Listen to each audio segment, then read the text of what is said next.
Well, according to my watch, we are at the 8 o'clock hour, so we'll call the full committee Governmental Affairs meeting to order this morning. If you'll join me in a brief word of prayer, please. Dear Heavenly Father, we ask your blessings on these proceedings, our state and this country. We ask that you keep us ever mindful of the needs of others and forgive us where we failed you. In Jesus' name we pray. Amen.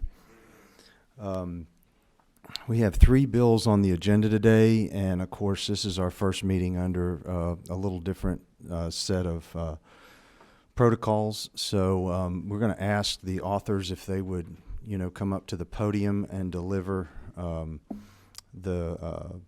what they have to say about their particular piece of legislation. Anybody that has testimony, we're going to request as much as possible to do so in writing. But if you are here and you want to sign up, since we have limited time and limited space, we're going to do our work by full committee. So therefore, we will accept certain testimony in person. Any questions from the committee members before we get started? Any comments? All right. I believe first on the agenda is Senate Bill 322. Senator Ginn, Chairman Ginn. We've heard from you, I know, once on this particular bill. So this would be our second time hearing from you on this particular bill. We do have a substitute that I believe you're comfortable with. Yes, sir. All right. Floor is yours, sir. What this bill will do is to allow for a local government, a municipality or county, to exempt development impact fees for affordable housing projects. And it's been brought to my attention that requested here in the city of Atlanta. What the bill does is actually prevent a shifting of those fees. But for me, it's one of those things that we know how important housing is to our workforce and to our citizens. And for me, that's really what this bill is all about. It's a pretty simple bill, real short. But for me, I believe, and I'll let you address the slight modification to it, if you would, Mr. Chairman. I think you want to touch that if you don't mind.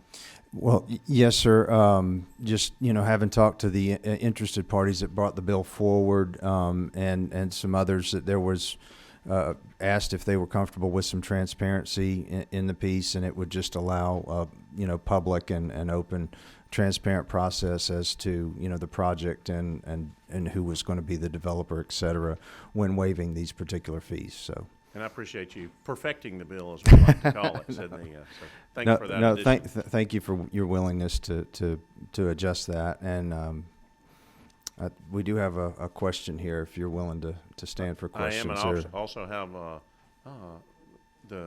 some folks that might help me if I get into too much trouble. Absolutely. Who's 16? Oh, Chairman Fleming. You're 23. Okay. He's a young 23 at that.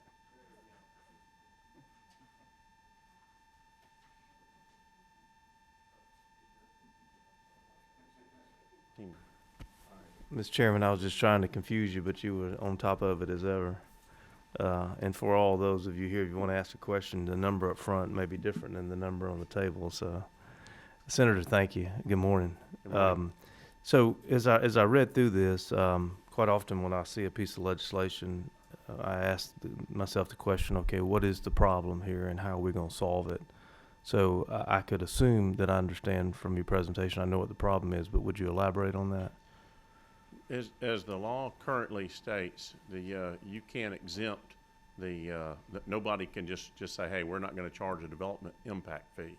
So and what this does is allows for a local government to waive that development impact fee for an affordable housing project. Said and I'll actually ask Fatima.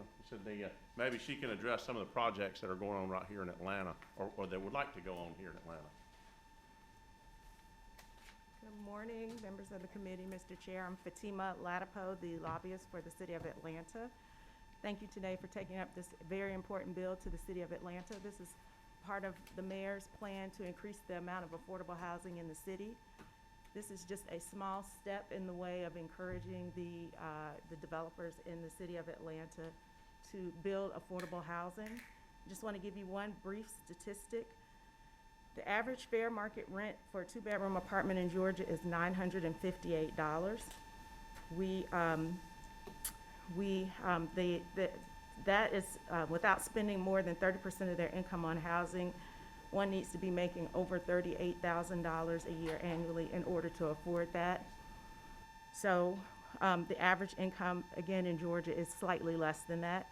And so what we're having challenges with, as a number of cities across the state are having, is that every little bit of money that a developer can save to spend affordable housing can reduce the amount of the rent necessary for them to charge for those people to live in that house. So this is a small bill that will go a long way, at least in the city of Atlanta. I have a question. Please, thank Ms. Chairman. So, two questions. The first one is, what is the definition of affordable housing, and who makes that definition? And the second question is, how much does the city of Atlanta currently receive from impact fees, and how much do you anticipate not to receive after this bill is passed? The fair housing definition is under federal law, so and is it 28% of your, what's the percentage on of what you can do? Yeah, 20, and I don't know the particulars on the city of Atlanta, so I'll let Fatima. So it's 30%, and some of the projects that we've been working on. I'm sorry, what is 30%? 30% of HUD, the definition of HUD, so it's 30%. Of your total income. Oh, if you pay 30% of your rent toward income. More than 30% of your rent towards income, correct. That makes you a person that needs affordable housing? Mm-hmm. A person should pay no more than 30% of their income for their housing. Well, and I think I don't fully understand that, but let me move to the second question. How much does the city of Atlanta currently make off of impact fees, and how much would they not make if we pass this? So there's a chart. So depending on, so right quick, I just got a list that you asked a little earlier. Some of the developers in the city of Atlanta include Columbia Residential, Brock Built, and nonprofit developers such as Quest and Sumic are some of the developers in the city of Atlanta that work on affordable housing projects. But my question is, how much does the city of Atlanta currently make off development fees, and how much would they not make if we pass this? So I don't have the numbers with me. Okay. Today, but I can get Okay, thank you.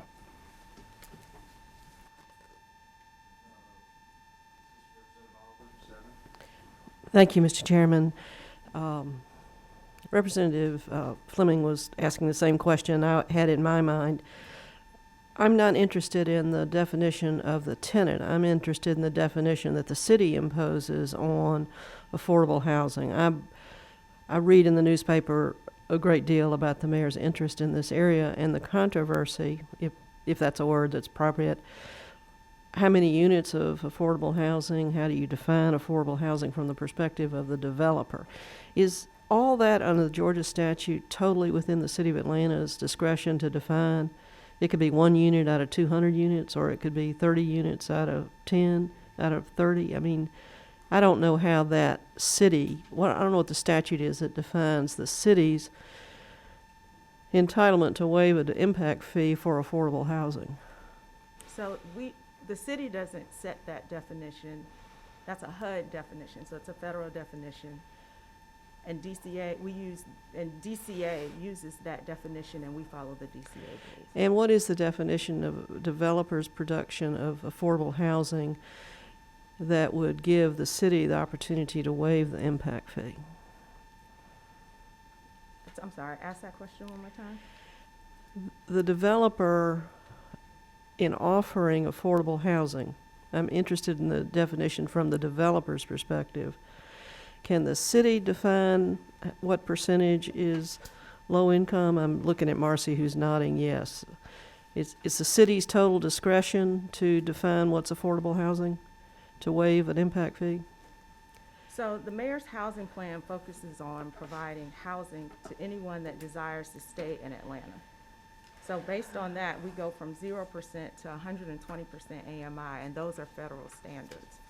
So it's not necessarily for the developer to decide what affordable housing is. They come to us with a plan, and then we use the HUD and the DCA definition to ensure that they're following that plan. On either that definition, as you've just articulated it, or the definition of transparency, is there any current litigation on those matters in the city of Atlanta on developer issues? Not that I'm aware of.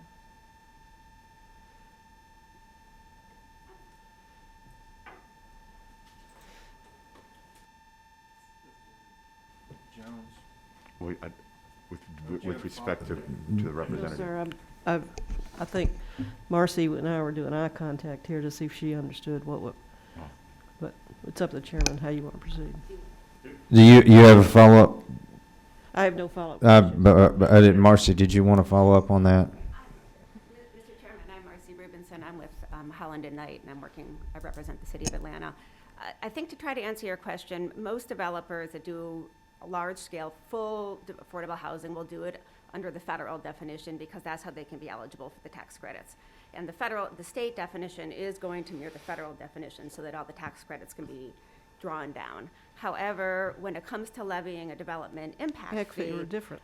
the city would decide whether to waive that or not, just based on whether the project meets what they would say would create enough affordable housing to make it a worthwhile development fee to waive.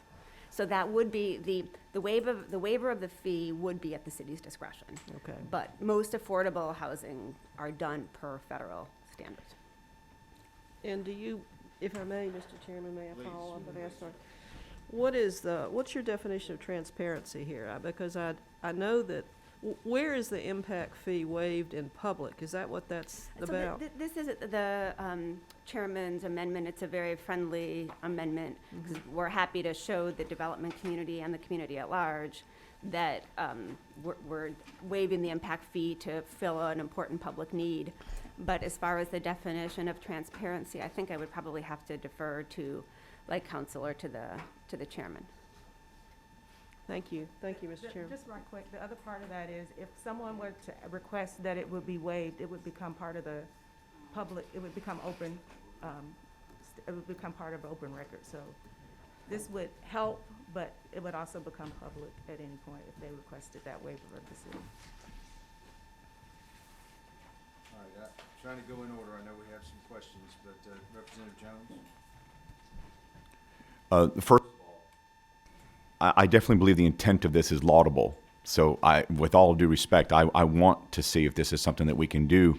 But I share Chairman Fleming's, and I don't want to necessarily speak for Representative Oliver, but I think I share some of the concerns about it being, let's just say, not evenly applied. Does anybody know what the impact fee is in Atlanta?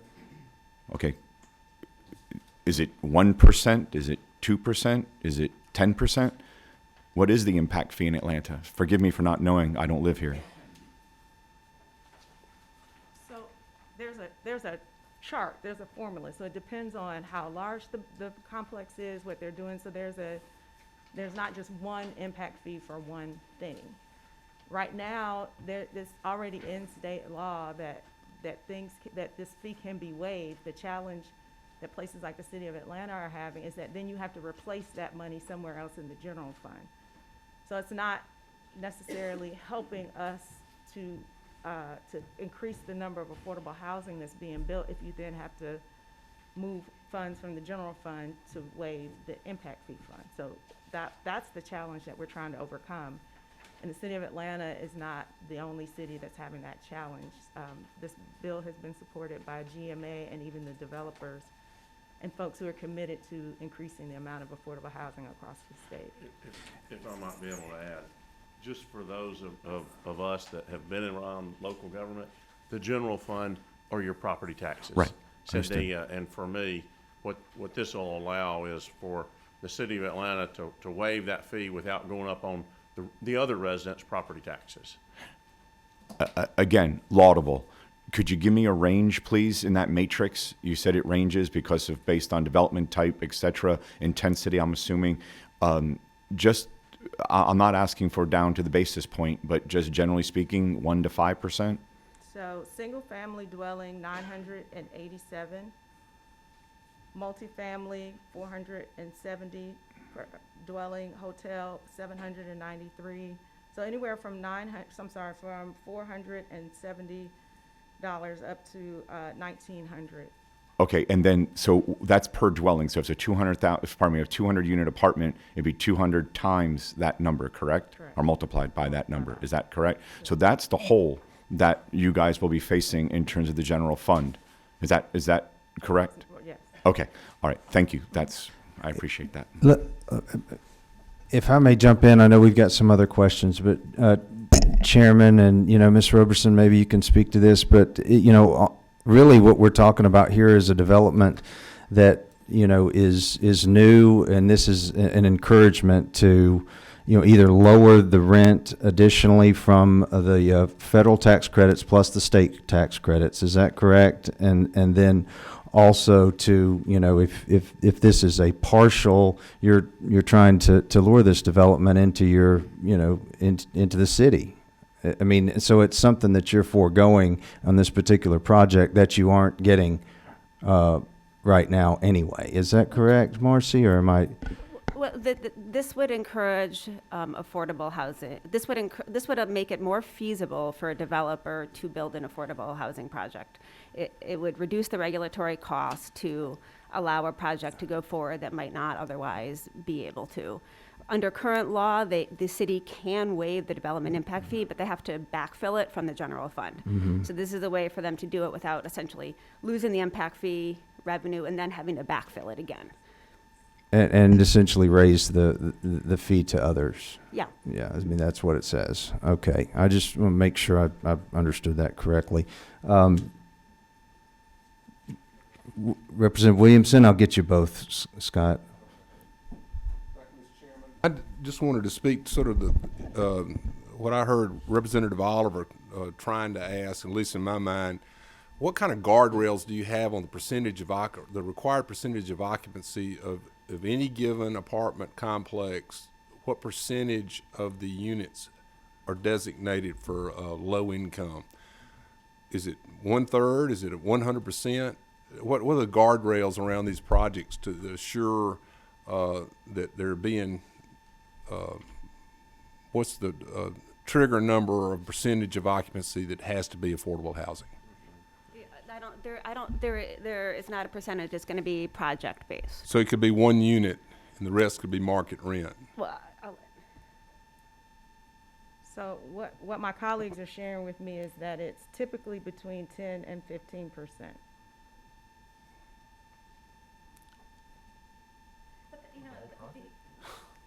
may I, Mr. Chairman? You can go ahead. I mean, the city is not going to waive a development impact fee and give away that revenue unless they feel like it's a worthwhile project in terms of providing sufficient affordable housing. Just a follow-up question, please, Mr. Chairman. So just in this whole discussion about impact fees, talking about creating a hole in the general fund, and by the way, Senator, I applaud your efforts to not shift the cost to other taxpayers, but really, frankly, what kind of true impact is a in-town apartment complex putting pressure on the sewer system or anything else if the capacity is already there? And if the sewer taps are there and the water lines are already there and the streets, roads, and bridges are already there, what kind of true economic hole is being created for the city of Atlanta absent this, because of this project? One of the things that I think it's a revenue source for the most part. one of the things, as you know, the infrastructure doesn't come without cost. One of the problems that we see is that your firefighters, for example, if they want to live in a community where they actually work, their income is not there to cover that expense. And to me, that's a prime example of, okay, you've got firefighters that work for the city of Atlanta, but because of their income is so low, they can't afford to live here. So they have to move out to further out into the as we call them the Senate, the hinterlands. Said they, but for me, you know, that's what this is really targeting, is to allow people to live and work in their community that are below that threshold of the income.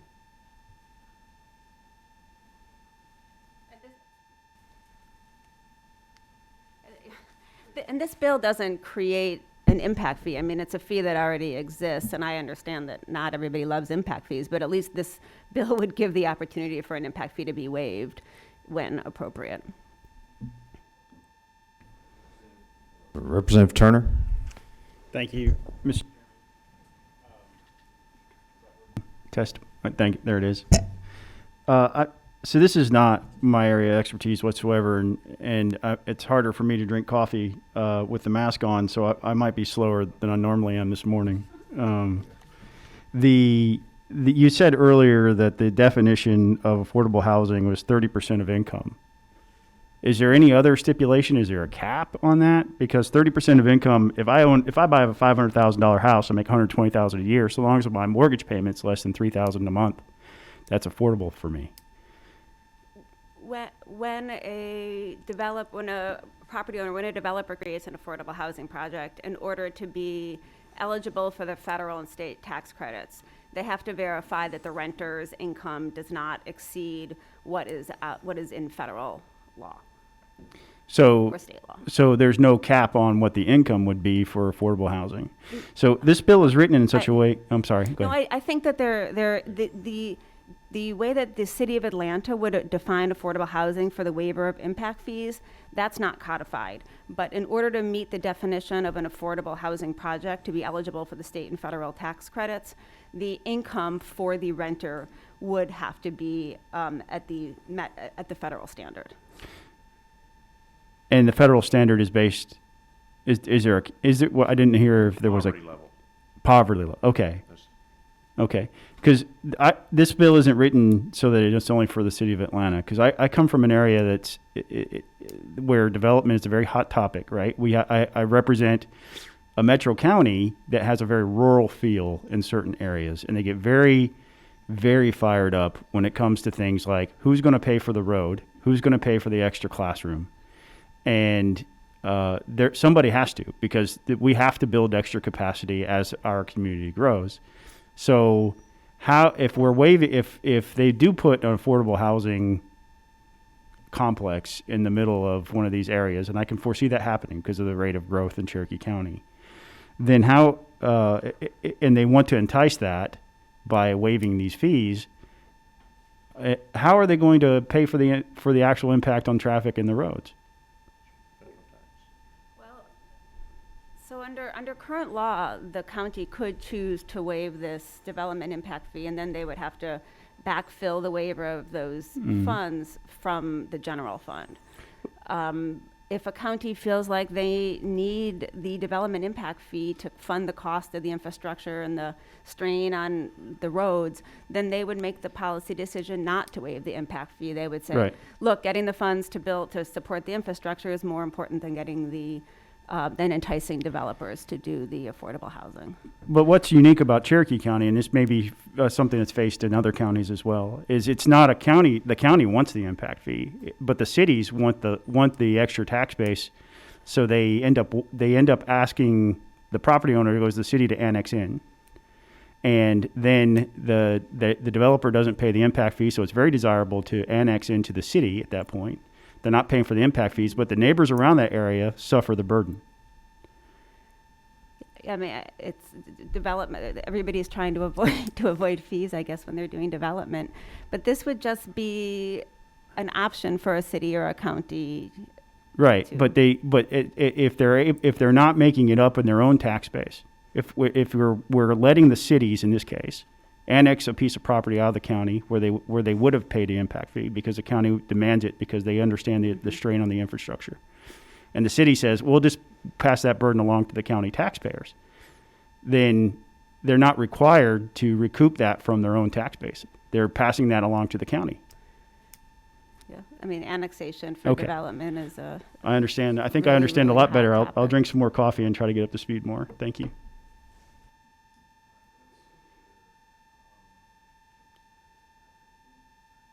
Number of number of folks want to ask questions, so we'll try to get through these as quickly as we can. I know we have a couple other bills. People are waiting to hear them. Representative Collins, where are you at? Down there? Okay.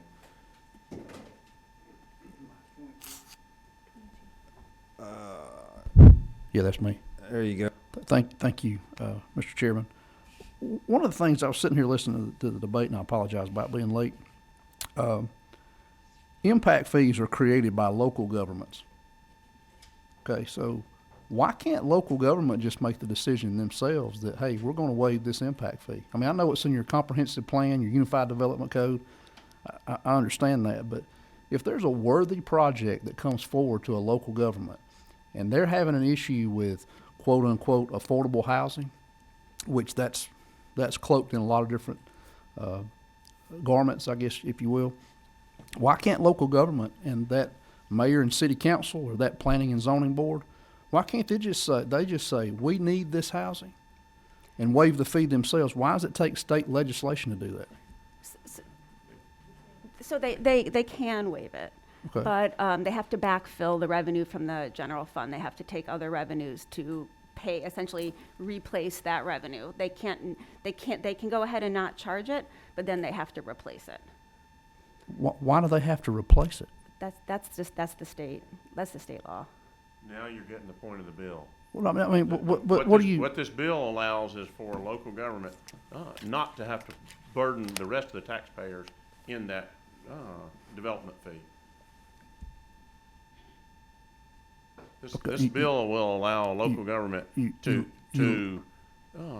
have an affordable housing project, to not charge the impact fee to a developer for that project, and not have to take it and push that expense back out to the rest of the taxpayers in their community.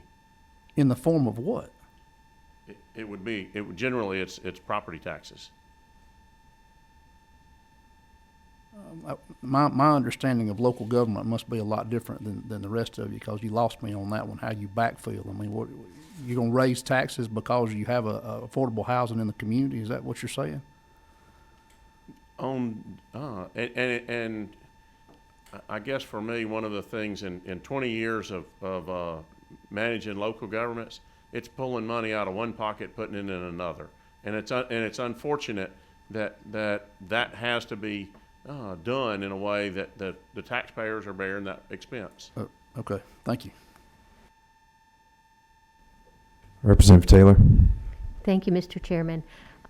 I think we've kind of gone awry here. This bill is a local issue. Local governments will decide what they want to do. They have the ability now, but they're having to shift it to the other tax burden, wherever. But this is a local issue. We're putting in certain transparency. At the appropriate time, Mr. Chairman, I'd like to make a motion. Thank you. I have a hero. Representative Wynn.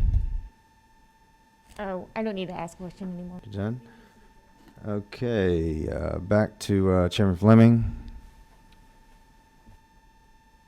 Mr. Chairman.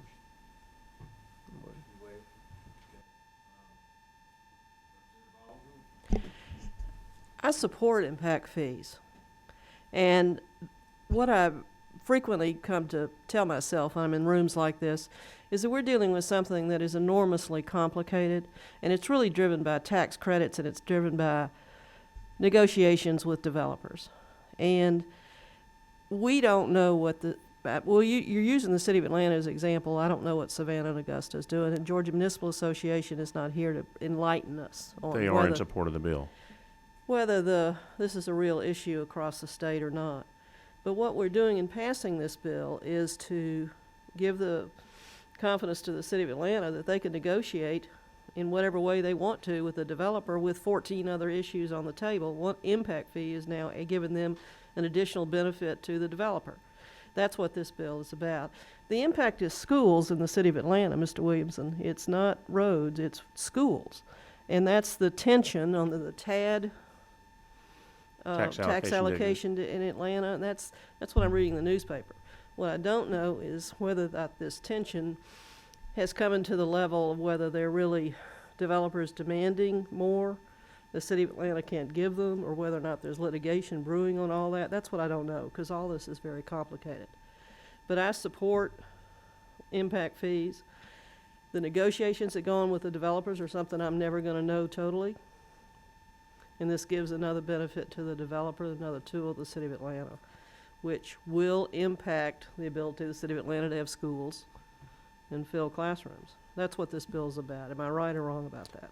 I don't look that deep into the school issue for the city of Atlanta. You know, for me, it's one of those things that it makes sense for me when you have, and I know whether it's a Cherokee County or city of Atlanta or wherever in the state, that we have people that are trying to work in a community that can't live there. And when I look from an economic development standpoint, we all, well, I won't say today, but 3 months ago, said it was a workforce issue and a jobs issue. And that's where, for me, said before the pandemic, you could not find workers in certain communities. And that's because they couldn't afford to live and be a part of that community. Thank you. Representative Gravely, excuse me. Thank you, Mr. Chairman. I do not mean to delay or belabor the process. I just wanted to make clear when my colleague, Representative Collins, who has been a mayor for many, many years out in the community I serve, was in is there a state law? I guess my question is there a state law? Is there a state provision that is prohibiting the city of Atlanta from reallocating this impact fee or shifting it? There is. That's the crux of the whole point is under the current state law, they've got to backfill those impact fees, and this allows flexibility for any local government in the state to work to provide more affordable housing. Said in a new development. Thank you, Mr. Chairman. I don't see any numbers lit up. Okay. 12. Just talking about a lot of discussion about property taxes. Are these projects subject to property taxes? There's no tax exemption unless it's owned by a government entity. So Okay. yes, they are paying property taxes. But there's no mandatory percentage of affordable units for the project to qualify. That's determined each separately by the municipal government. The percentages, that's correct. Yes, thank you. Representative Jones? Mr. Chairman, thank you. I promise to make it quick. I'm sorry, I'm a numbers guy, so I got to come back to it. If I tried to find quotes from the mayor in terms of the amount of housing that's needed in Atlanta in terms of affordable housing, I couldn't find anything in terms of quantifiable. Is it 5,000 units, 10,000 units? Has the mayor made a statement or a proclamation around what her goal is in terms of quantity of these houses or units? And I'm going to let you address particularly Atlanta. The mayor has committed to 20,000 units. Okay, so my quick math, the middle of that range is say $600 a unit. So 600 times 20,000, 1.2, correct? There. Check me. No, it's not 1.2. So that's 1.2 million that we're saying we're not going to backfill into the general. My concern is, with due respect, Senator, is how aren't other taxpayers, and by the way, again, this is a laudable thing, but we just need to be practical. If we're going to lose 1.2 million, and again, I'm just making rough numbers, is that something that is going to end up somewhere else, and we got to find that money? Again, I agree with Representative Oliver in terms of you got to give everyone a toolbox to negotiate, but we are talking about losing more than 7 figures of revenue. So that commitment is for now until 2026. So Okay. you're talking about over time. Okay. But the impact of using this to incentivize private sector for public good. So as the senator mentioned, Atlanta's not the only city in Metro Atlanta that has this challenge with workforce housing. So it's trying to balance that to make sure that we have the workforce in the city that we need to have the city continue to thrive the way it is. And Okay. other cities are looking for that same. Last question, Senator. Has there been any conversations around deed restrictions? You've been giving first responder examples. Has there been any conversations around deed restrictions so they were first responders and first-line healthcare workers or something to that effect? I don't know that they've targeted any particular, okay, here's the job sector we're going after. I do know one of the things that a few years ago, City of Roswell was, and they were looking at how do we get our emergency service personnel in our community? And there's a lot of different ways to try to address this. This is just one way that was brought to my attention, and I said, hey, I'd be glad to work to move this legislation forward. Thank you, Senator.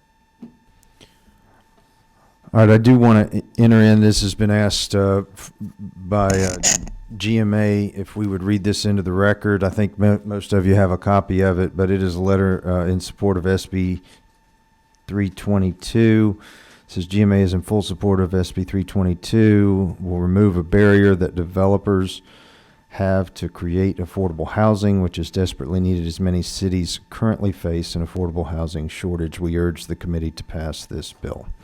All right, so it has been read into the record. Thank you for answering all the questions. Did you have anything that you wanted to follow up with? Mr. Chairman, we're just trying to work to give another tool in the tool bag, and I appreciate you and the committee for indulging us in this hearing today, and would love to have a vote in favorable consideration of the bill. I think it's something that I don't have that crystal ball. When the bill was brought to me, we were looking at record employment levels. You couldn't live in a place, and it was just one of those things. A lot of things have changed since then. But for me, I hope that we can restore the world that we knew and get back to where we can do some things to help our communities in growing the affordable housing. Thank you, Chairman. What's the will of the committee? We have a motion to pass. Is there a second? We have a motion and a second. Is there any further discussion? All in favor, please signify by stating aye. Those opposed? No. Okay, we're going to have to, all those in favor, please signify by raising your right hand. 1, 2, 3, 4, 5, 6, 7. Okay, those opposed? 1, 2, 3, 4, 5, 6, 7, 8. I'm seeing a 7 to 8 vote against. Mr. Chairman, we'll get together and we'll talk, but passage of the bill has failed. Yeah, thank you, Mr. Chairman. Yes, sir. I appreciate the consideration of the committee.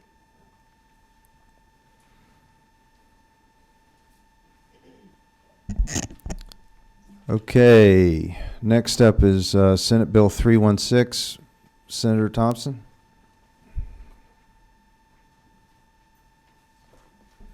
Thank you, Mr. Chairman. Members of the committee, I bring before you a bill that you've already seen and voted on. Representative Heath Clark has brought this. This is a companion bill to it. Simply what we seek to do is when we have military families deployed to our state, we want to be able to recognize a professional license of their spouse. It's permissive right now, and we want to codify that. We have any questions? See, Representative Fleming.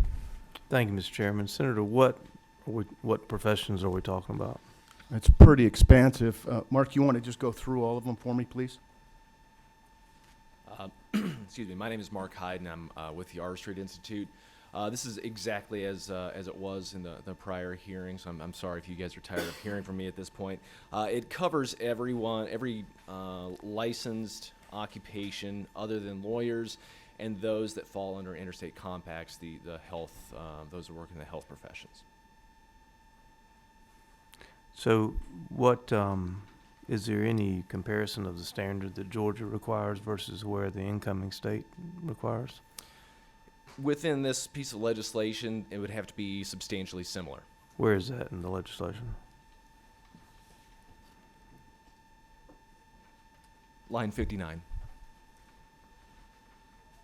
Who makes that determination if it's substantially similar? That would be the licensing board. So each individual licensing board, whether it be a plumber or a hairdresser, has to look at the Virgin Islands or, you know, or California or wherever they come from and decide if that state's individual standards equal Georgia's. Yes, sir. And so they can give a check mark to California but say no to Nevada. Yes, sir. Okay. Thank you. Thank you, Mr. Chairman. I don't see any further questions. We have a motion to pass. There's a second. Any further discussion? All in favor, please signify by stating aye. Those opposed? We passed this one. Thank you, Mr. Chairman. Thank you, yeah. members of the committee. Thank you, Senator. Who'll be carrying this bill, if I might ask? Mr. Heath Clark, Representative. Representative Clark. Excellent. Thank you very much.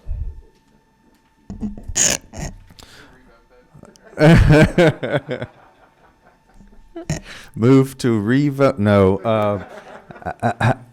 Senate Bill 413. Chairman Martin.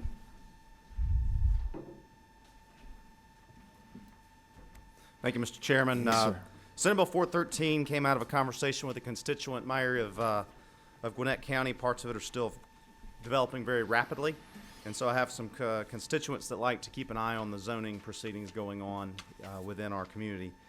And basically during the current, when you bring forth a piece of property for rezoning, currently the applicant has to disclose their campaign contributions, and also the attorney that represents that applicant must disclose their campaign contributions to anyone on the either city council or the county commission. What the state law does not say is that the property owner must do that. Now, there are times where the property owner is the applicant, but it's not always the case. Sometimes there is a prospective buyer that is rezoning the property. So the person came to me and said, don't you think that the property owner might have an interest in this, and that could create a conflict if they are providing those campaign contributions to the people making the decision.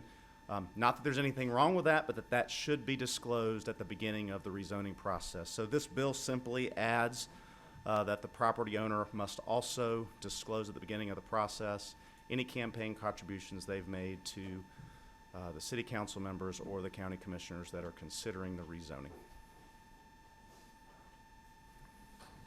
Any questions for the author?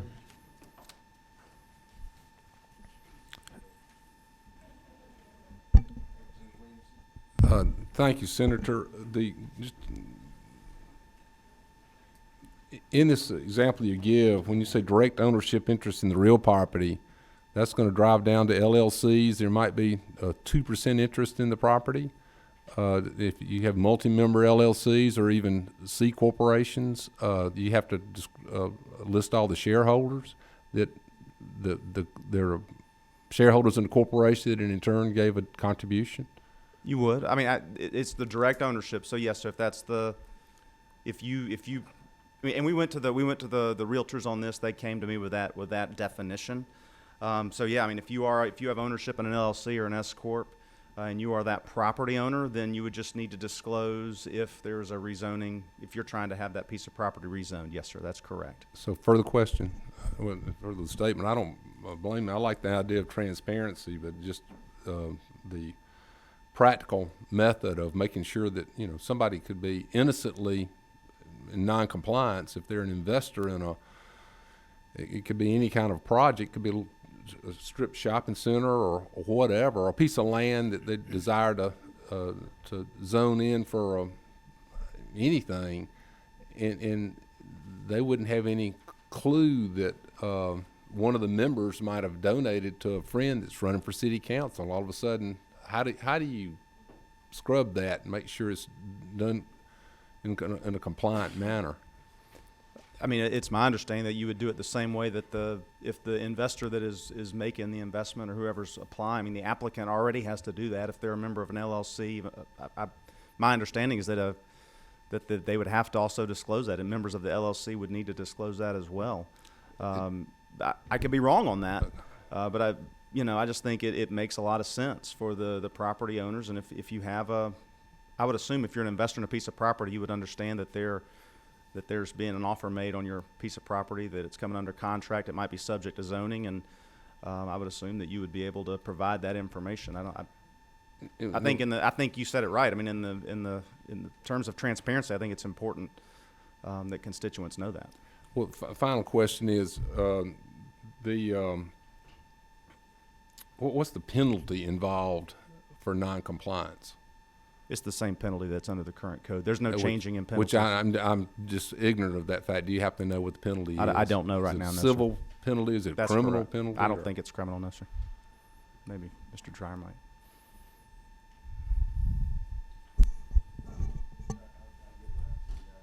A couple more, Mr. Leader.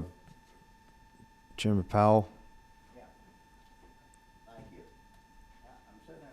So I'm trying to figure out what this really does, because is this just expanding to all people that have an interest in the property?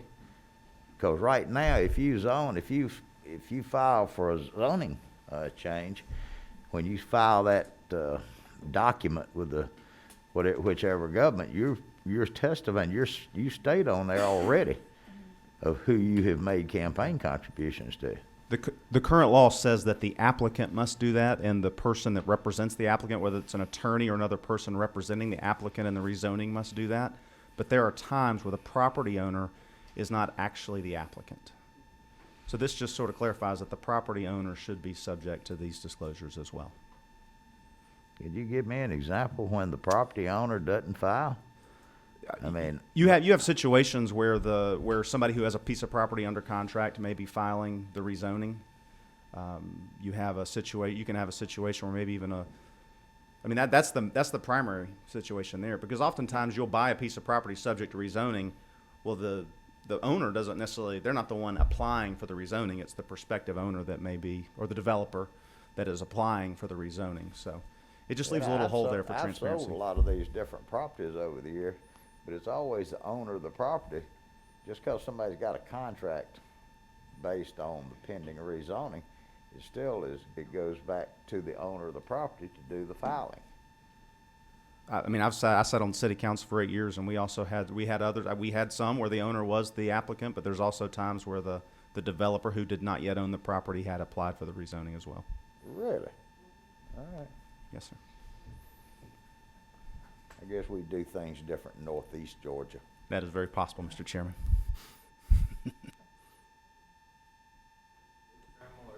Three. Thank you, Mr. Chairman. I understand the intent of the bill, but the question I have is it possible that this actually opens up the problem you're seeking to resolve? Because, I mean, most of the time when there's zoning litigation, the applicant has to be someone with standing to pursue the zoning. So the worry is that by delineating that any person with a direct ownership interest in the real property is also subject to it, that you can avoid this very issue by creating a structure where your ownership interest is not direct, but indirect. Have you thought about that problem?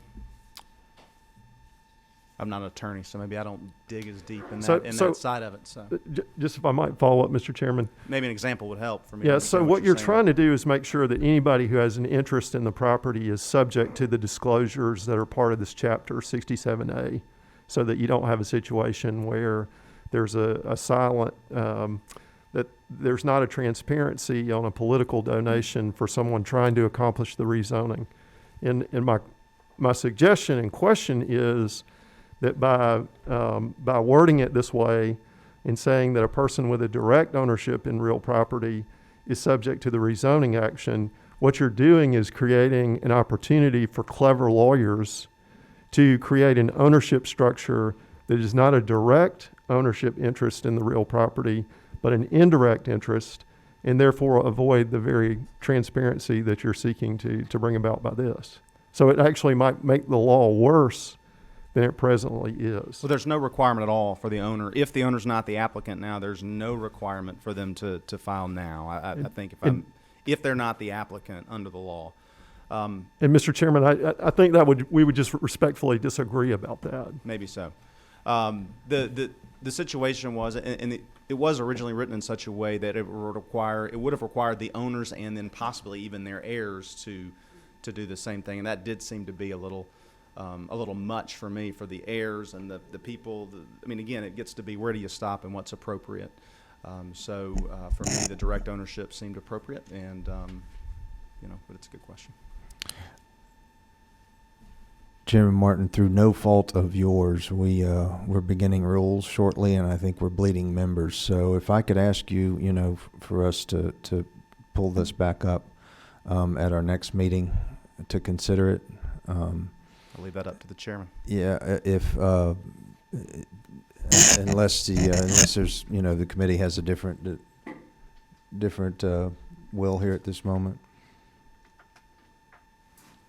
We'll bring it back up for consideration. We may or may not even need you to necessarily be with us at that time, but thank you, Chairman. Thank you, Mr. I appreciate it very much. Thank you, committee. Appreciate it. Yes, sir. And in that same vein, Chairman Ginn, I know you would like to ask for reconsideration, and we'll do that at the very next meeting.